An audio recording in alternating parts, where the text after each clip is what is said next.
Hello, and welcome to a new episode of From the Honeycomb podcast. I am your host, Katerina Burenova. Each week, we dive into a blend of topics that resonate with the soul. Whether you're an architect enthusiast, have a passion for Wanderlust, want to discover holistic approaches to rejuvenate your body and mind, or are intrigued to learn about Vastu Shastra with a modern approach, you've come to the right place. Join me as I sit down with inspiring, like-minded women from various walks of life. We will delve into their journeys to discuss the challenges and moments that define their paths. So sit back, relax, and let the spark of positive energy ignite your curiosity. Hi, it's me, Katerina. Before we jump into today's episode, I want to share with you something that can change the trajectory of your life. If you are ready to start your own architecture firm but are feeling overwhelmed by where to begin, I understand, because I felt the same way when I first embarked on my entrepreneurial journey. This is why I have created the ebook, The Mindful Blueprint for Launching Your Architecture Firm. This comprehensive workbook contains everything I wish I had known before starting my own firm. From building a solid business plan to creating your brand, The Mindful Blueprint for Launching Your Architecture Firm offers a step-by-step guide tailored to your timeline, whether you're launching your firm today, next month, or in a few years. Dive into essential topics like financial planning, organization strategies, and how to secure your first client, all in one convenient resource. That's right, you don't have to spend hours researching. I have done that for you so you can focus on building your business. And that's not all. With your purchase, you'll also receive an exclusive meditation for business owners, mindfulness tips, a crystal guide for support, and gratitude exercises to help you stay focused and positive throughout your journey. Turn your dream of having your own firm into a reality with the Mindful Blueprint for Launching Your Architecture Firm. Click on the link in the show notes to get your copy today. Now, let's dive into the episode. Today, I am joined by architect Mandy Freeland. Mandy is the principal architect of her own architecture firm, specializing in commercial, mixed-use, and multifamily projects. She also shares her expertise as an adjunct instructor at the Bakersfield College. Mandy, welcome to From the Honeycomb. Hey, thanks for having me, Katerina.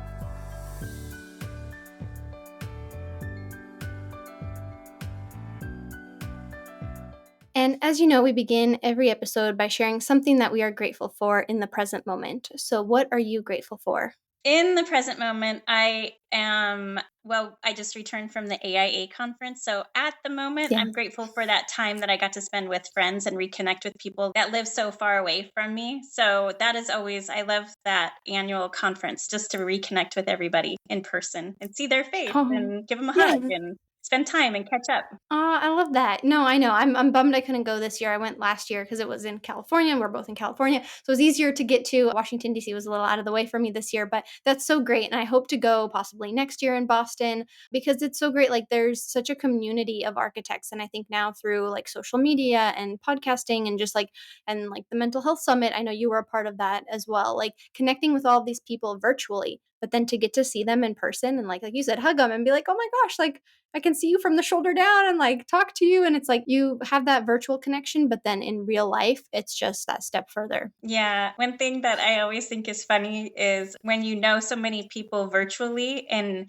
you have what their physical appearance is in person, but they end up being like a lot taller or maybe a lot Oh, shorter yeah. than what you think. And you're just a little Yep. surprised at first.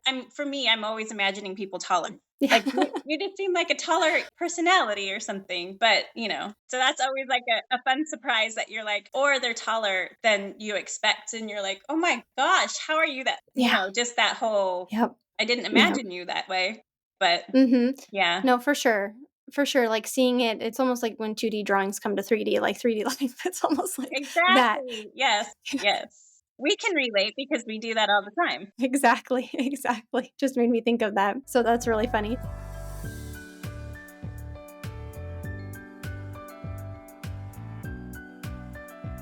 So, Mandy, though, share with us, share with the listeners, why did you decide to become an architect and like what brought you into the field of architecture?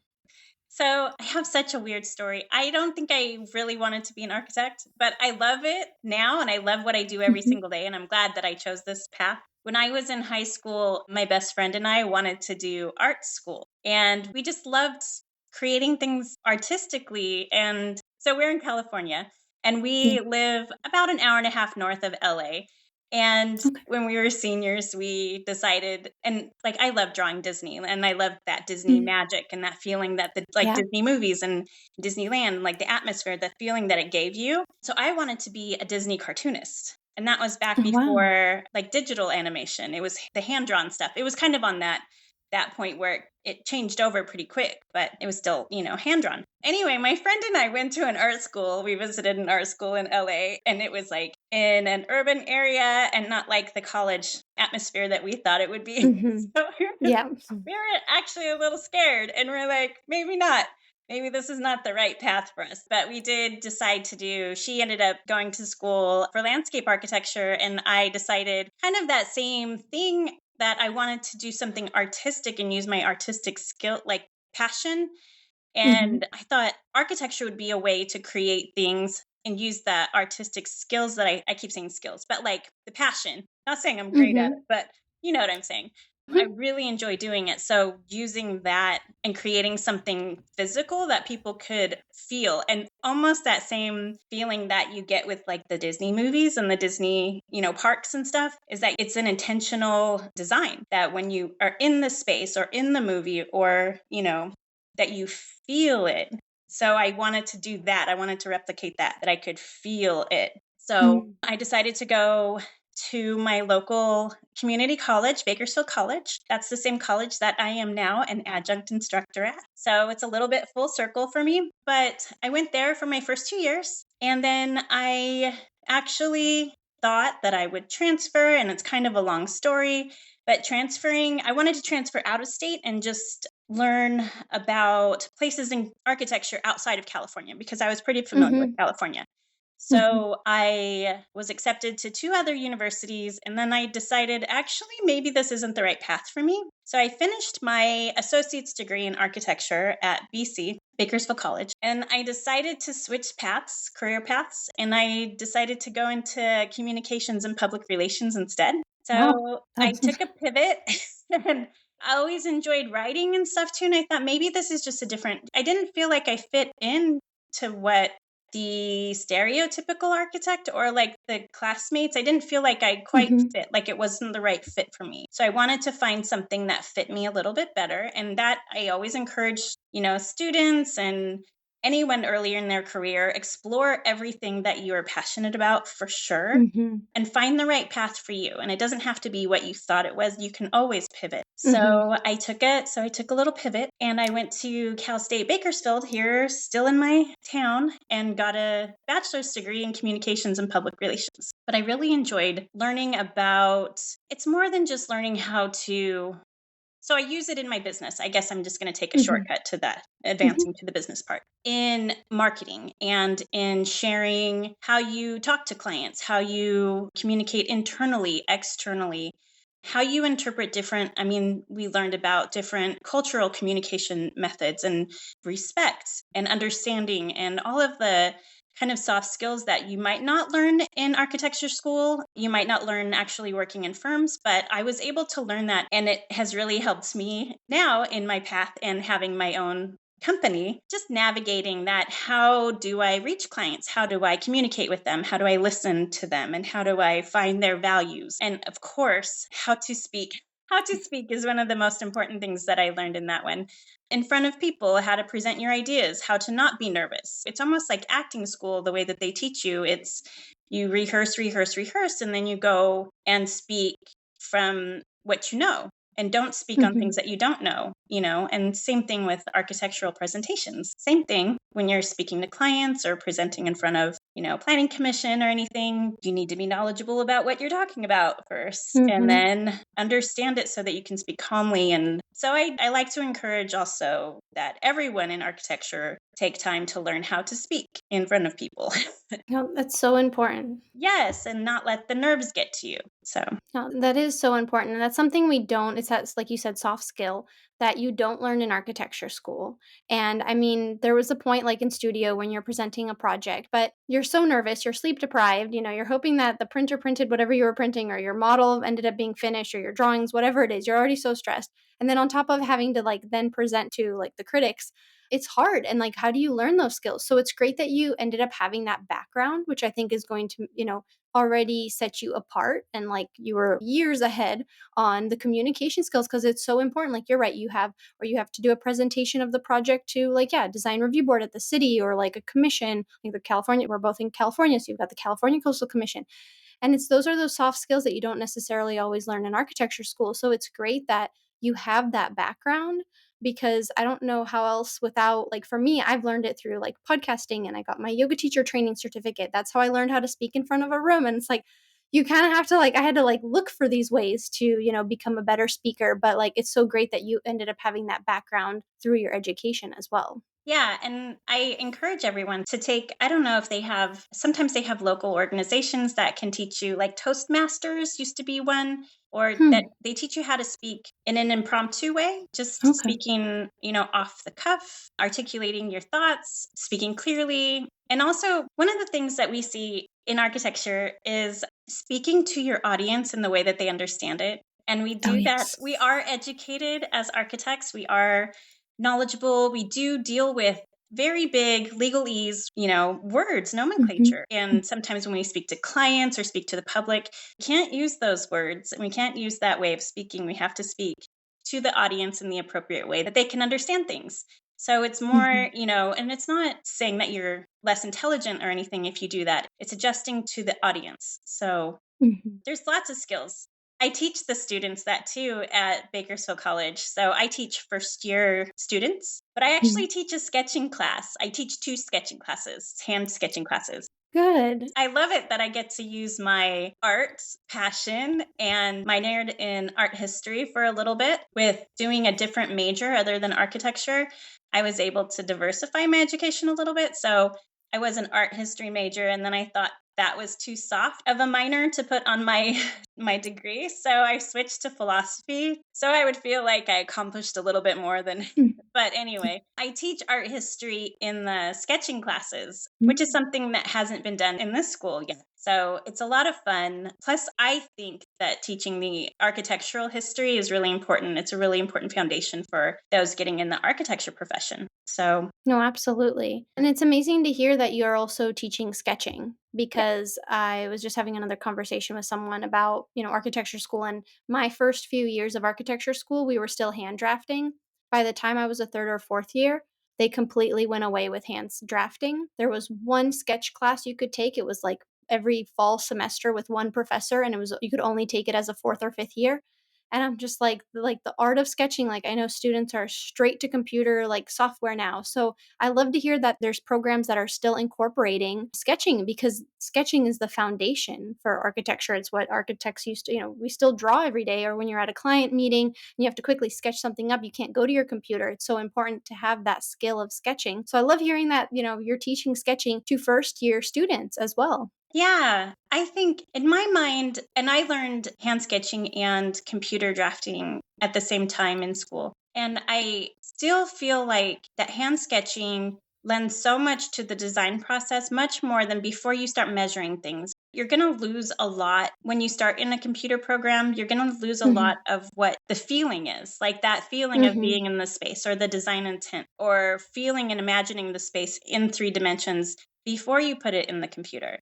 That creativity, I think, is still absent in computers. And I know the 3D programs are great at helping you, visualize it pretty quickly. But the design part of it, I'm still like an advocate for use your hand and get it on paper Hmm. first or on a tablet. Like we're integrating using the tablets and the apps that they have in the tablets for hand drawing. So yes, I can't agree more. Like I love it. Ah, no, I can definitely tell, and that's so smart too. And incorporating the new technologies, which I was going to ask how, now that, because you are in academia too, how is AI transition? Like, what are you seeing with like students' interest in AI? Because I know I've talked to like educators in like middle school, high school, who are like very worried about AI for like writing papers and stuff. But in the architecture world, and in the architecture like academic world, are you seeing students gravitate towards AI if they can for certain things? So not in my classes, not yet, because Mhm. we're hand producing.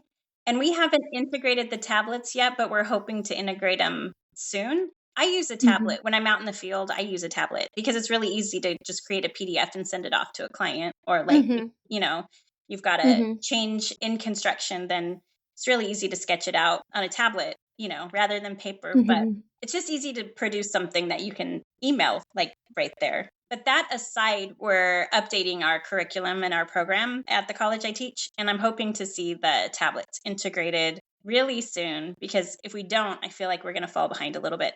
But as far as Mhm. AI, we can see that used in what I teach with the architectural history. If you can understand how to do the prompts and ask for the things, then you can see, like, I mean, it's kind of easy to imagine, like, if you were to do like a more complicated prompt, but something that was like, rebuild something, an architectural piece of like a historic piece that has fallen apart over time or something.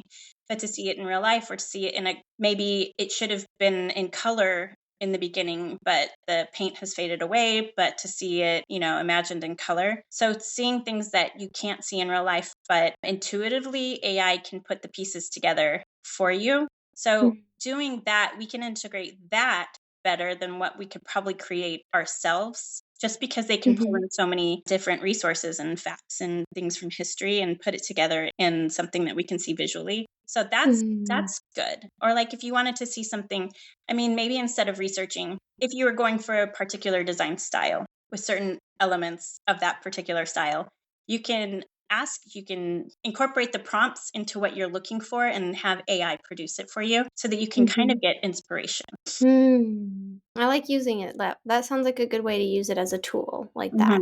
Yeah. That's interesting. That's interesting. And then I want to talk a little bit about you having your own architecture business, because I'm now like about a year into my architecture business or entrepreneurship journey. So I'd like to talk to you about, when did you decide to make the transition to working for yourself? Well, that story is a little more complicated, but Okay. I worked in architecture for 14 years, 14 years when I got my license. Okay.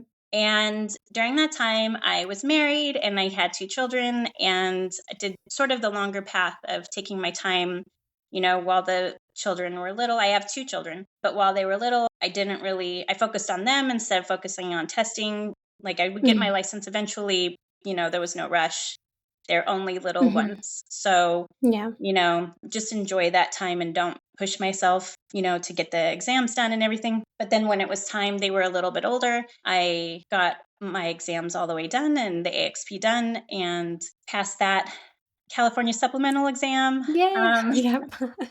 and then my work experience actually pushed me into opening my firm. I was working at a place that was, I've shared this story a few times with a few different groups of people, and I want to keep it as respectful as possible, but it was not good environment to be working in. Mm. And so Mhm. I decided 6 weeks after I got my license, I decided I can do this differently and I can do this better. And not just Mhm. that, like, I can do it in a way that's better for other people. So other people can work for me Mm. and not have to work for people like I was working for, and not Mhm. be subject to the treatment that they are getting in that firm. Mhm. So I did it for me, but I did it for them too, Mhm. to create, and also just to, there's a couple of motivations there.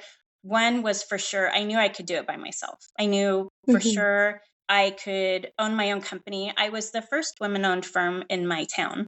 My Wow. my little town of Bakersfield is about 900,000 people now, so we're almost at a million. Mhm. So it's not a little town, but Still, it's a that's pretty big amazing. town. Yeah. So in 2015, I started my firm, and it was the first Mhm. woman-owned firm in Bakersfield. So it Wow. wasn't even that long ago. It's an old boys club here in construction and Mhm. architecture and engineering. Not many Mhm. women get into it, or if they get into it, they move away to like Mhm. LA or San Francisco, or even, the coastal areas that are a Mhm. little more open-minded on having women do what we do. Mhm. I can see that because I live on the coast, and it's there even still. Like, I work in South Orange County, and I'm one of the only female architecture firms that I know of that are, I know there's other ones, but I'm definitely the more like visible, predominant. It is definitely still an all boys club.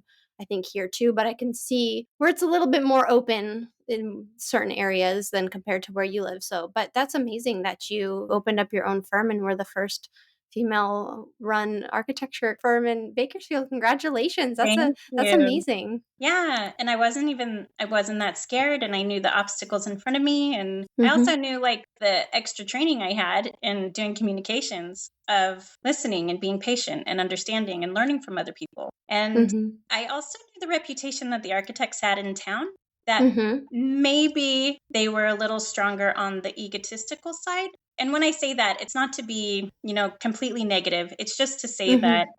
they sort of had the attitude that it's my way only, and the construction team has to do what the architect says. The architect is the boss. And it's more just I Mhm. think it's just a more traditional old school way of Mhm. doing what we Mhm. do instead of working collaboratively. What you're saying, I'm just a few faces of architects I know in the area popped up into my head, and it is so true. It's that I think that old school mentality, and it's the architect is kind of the boss and everything. And I don't know if it's like a feminine and kind of aspect of how we collaborate more and we're willing to listen to other, people's ideas and decisions and kind of be more collaborative. But I definitely agree with you on a lot of that a lot of architects, it is kind of a like could be like, yeah, like an ego thing, or it's my way or the highway. And so I definitely take a very similar approach to you. I'm more collaborative. I want to hear the client's opinions. At the end of the day, it's their home. I work mostly in residential, so I know I'm like, you're going to have to look at this design every single day, so I hope you love it. Even if I may not fully love it, I want you to love it. So I share a very similar view with you on other architectural colleagues in the area. I'll put it that way, as diplomatically as we can. But it's true. It's an all boys club in many senses, even in that sense as well. Yeah. Early in my career, the first job I had in architecture was working for a home builder, and Mm. he owned a company that did semi-custom tract homes in the Mhm. early 2000s in my Mhm. town. And he didn't have a licensed architect on staff, but he had in-house drafting teams, Mm. Mhm. and we did the plans. And so it was design build, and so we did the plans and we customized them. There were options for customization on these houses, but we were pulling 10 permits a month. But he had so much value, and I learned so much from him on doing good work and being honest and putting in the quality. Like, there are cheap ways to do things, and then there are better ways to do things, and his Mhm. reputation was built on the better quality home. Mhm. So I learned a lot from him, and then his company ended up selling to a bigger company, and so they weren't appreciative of the in-house drafting team because they had Mhm. their own plans, and they, Right. didn't have the same value for quality as he did. But Mhm. then I worked for another company that was actually didn't get hired at an architecture firm for a very long Oh. time. So I worked for a construction company that had an in-house architecture team. So we did Mm. design build too. And I love the design build one team approach. Mhm. So he had licensed architects in his company, and then we acquired civil engineering team so we could do mapping and civil engineering. We ended up working in 5 different states, Oh. and all over California. We did every project type other than hospital and public school. So the way I learned architecture was with a construction team. Mm. So I learned collaboratively, and I can't say enough that maybe architects need to spend some time working for construction or with the construction Mhm. team, or building something themselves, maybe doing an addition on their house and working with the Mhm. team to learn how they make their decisions. And maybe Mhm. we can change the way that we put the information on the plans to make it better for them, but not lose what we're trying to design, Oh, you know? absolutely. So I married a general contractor. That's how I consider my collaboration. But it's so true thinking about, even being able to intern with a builder even for some one summer. Like for me, for example, I interned at an interior design firm during architecture school because I wanted to know what I accidentally got that internship, which is a whole nother story. But I did get to learn about how does an interior designer work and like what do they bring to a project. And I was their like CAD person in the end, which worked out. But it's learning how the other, professions that you're working with work together. I think that's so smart. And I think you had so much value working for someone in like the design build. And I think also, I'm sure you think differently now when you're designing because you're also designing not, oh, how is this going to look pretty or aesthetic or function, but how are we going to even build this? And I think that saves the client time and money, where you're already thinking a few steps ahead as you're designing, because eventually someone has to build it. And a lot of architects just design stuff without thinking about how is it going to be built, which happens oftentimes. Right. Yeah. That's one of the reasons that I was a little more confident in myself when I went out on my own, because I knew that Mhm. I knew enough about how things were actually built, and I knew what the other architecture firms maybe were lacking. And Mhm. so understanding, when you do business, you need to understand the market, understand what differentiates yourself from your competition. How are you better? How are you different? And so those kinds of things, I knew that I had that behind me. And even as a woman starting a firm, I did it anyway. And I'm not really scared of anything. And so it's just like, try it, and, try your hardest, put in the Mhm. work. Don't shy away from putting in the sweat, because it is hard, Mhm. but put in the work and see if it works. And if it works, then do it and keep improving. And if it doesn't work, then pivot and do something a little different or something. Like, you can't lose, like, you just win. Yeah. No, I think, oh my gosh, I completely agree with your message. I think that is so true. I think, especially, like, there's so many people who are like, I'd like to work for myself. I'm a little worried. Like, entrepreneurship is kind of scary. And I think you just gave like the perfect advice. And the advice I would give too is like, just go for it. Like, what can you lose? The worst thing that can happen is you're going to go have to work for someone else again. But is that really like the worst thing in the world? At least you tried. And like you said, you pivot and you just figure something else out. And I think as architects, we're problem solving on the job side and with the designs.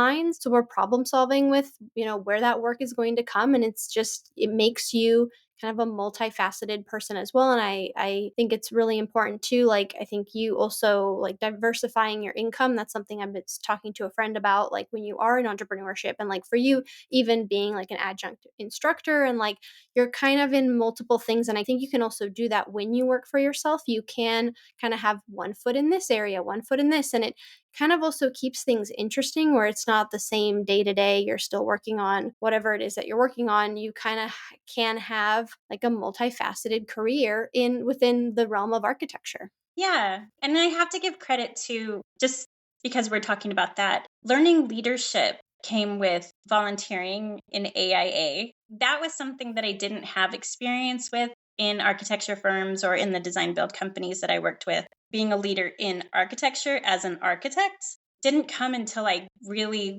dove into leadership in AIA.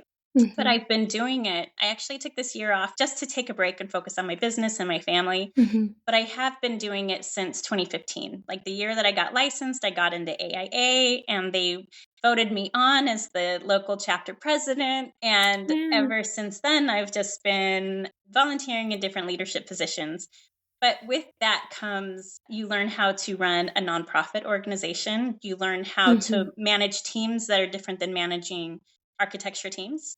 Hmm. You're not managing drafters, you're managing volunteers, and you're creating resources for other architects. So understanding what other architects need, or what they need help with, or if they need someone to advocate for them, then you get to be that person. And my last volunteer position was at AIA California. So advocating at the state level in legislation and regulatory stuff was amazing. But just Wow. listening to what people need or what they struggle with, and seeing if I could use my voice in that arena and, help other people. So that's fun. Aw, I can tell, like, I can definitely tell you have that. It goes back to like how you were saying you want to collaborate with the team, and like you want to do good, and like the volunteering. I think that's so good, and it only just adds more to your value as an architect, as a mother, as a partner, as a friend. Like, you kind of get all of these skills, and like we talked a little bit about like soft skills that you get through like your degree, but also by joining these organizations and like being part of the community, you're also going to learn more and more skills that then translate to that collaboration when it comes to design team. But even like you said, learning to manage non-drafters, non-architects, it's just more skills and soft skills that you're accumulating, which is only going to make you a better boss as well, and leader in whatever you end up taking on next. Yeah. And I have to give them credit. They do provide a lot of opportunities to, while I was doing volunteer positions, I volunteered to be something called a champion for better communities. And in Mm. that, they gave me government training, or training on how to talk to the local government leaders and decision makers, and like historic organizations on preservation of things. So it expanded something that I wouldn't have been able to do just working at a Mhm. firm or even in my own firm. That I was able to, like in our town, this is going to be like one of the funniest stories, in California, the high speed rail Oh that my is, gosh. right? Yep. A few years ago, I was in that position to be an advocate for the architects and to be a facilitator when we talked about having the high speed rail station in our town in Bakersfield. So it was going to start here in Bakersfield and then go north Mhm. from here and go to Sacramento and then to the Bay Area. But it would Okay. start here and then it would continue down south and connect to LA. But that was a little bit harder. There's a mountain between us. So Right, yeah. going up the valley is easy, but going through the mountain would be Mhm. harder. But anyway, talking with the local community about, we discussed redevelopment of our downtown in preparation for the high speed rail station and how that affected where it would be located. So the community got to participate in the location of it, what would be preferred, what would be destroyed in it, because it would be a raised rail coming in just because it's high speed, and you'd have to destroy a lot of buildings if you were going to put it at ground level, but putting it up in the air also Mm. has its, just in what we do, we don't, Mhm.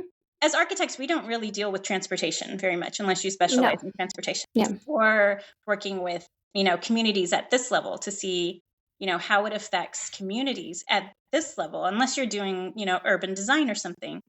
So that gave me the opportunity and to just sit with the community and learn about, what's important to them and the demographics of the community and how it affects and what historic buildings were going to be preserved in the process and what we could create from this. We were looking at doing like, just opportunities to bring in, there's funding sources when things like this happen.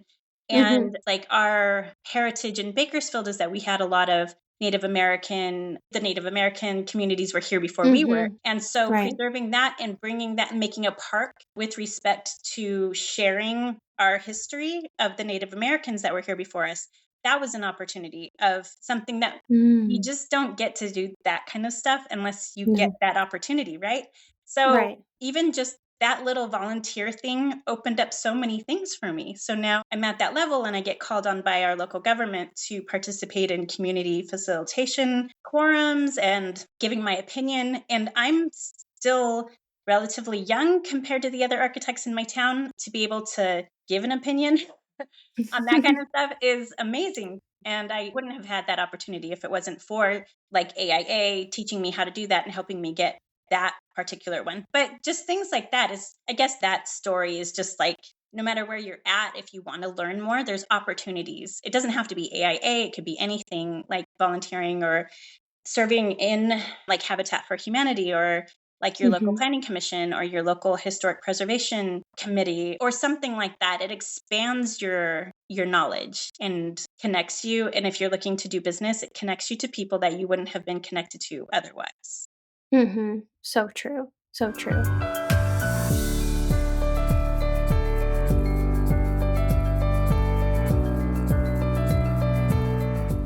Well, Mandy, I have really enjoyed our conversation. Thank you so much for coming on from the honeycomb. I've really enjoyed, like I said, you and I are very similar in the collaborative way of what we're thinking and how we approach things. And I think I'm also kind of taking those steps, like you said, to, I'm part of like the local realtor club and I'm affiliate there and like work with them. I'm with a local business club, like trying to volunteer and like it does help build those soft skills and like you just touched on too, like your network and like where are you going to get potential clients from and things like that. So I really admire what your journey has been like and like how you have grown and it seems like so what's next for you, if I may ask? I know you said you kind of took the year off to focus on family, but is there anything coming up that you're thinking about doing or like a dream that you'd like to do? I am looking at doing another volunteer position in AIA, but other than that, Mhm. I'm learning how to be a developer in the Okay. meantime to expand my business services. But I have this idea of doing cabins in the mountains, and where we're located in Mm. the valley, we're surrounded by a mountain range on three sides. So Mhm. we go to the mountains a lot. And so Mhm. I love spending time in the mountains, but I don't love the houses that we rent. in the mountains. And Mm. so I want to make like really fun mountain houses. And so I actually have I started spreading the word that I wanted to start doing cabins. And I do commercial and public schools and Mhm. industrial projects in my practice. So doing single family residential Mhm. cabins, that's out of my realm. Like it's new to Yeah. me to do that. Mhm. But to be like vacation or destination places or like second homes, that's exciting to me. I still don't have the passion to do primary residences.